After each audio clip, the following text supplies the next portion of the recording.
कभी कभी लाइफ में बेइज्जती भी जो होती है ना दोस्तों, आगे चलकर आपको सम्मान दिलाता है।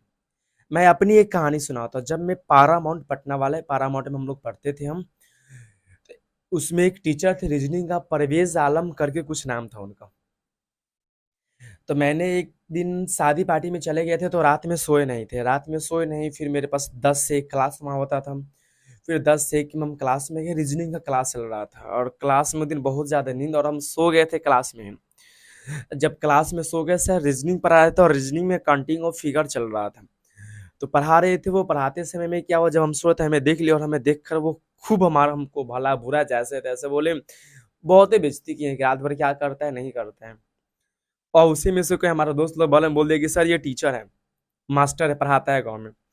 अब हमारा बेइज्जती और 2 गुना ज्यादा से होने लगा। ये टीचर हो, क्या करेगा तुम, ये वो डिल डाल पूरा। और वही में से चलो और तुम बोर्ड पे बताओ कैसे बताएगा, तुम क्या पढ़ाएगा बच्चों को। बोर्ड पे बुला दिए। लेकिन नसीब अच्छा था कि वो काउंटिंग ऑफ फिगर मैंने पहले पढ़ लिया था।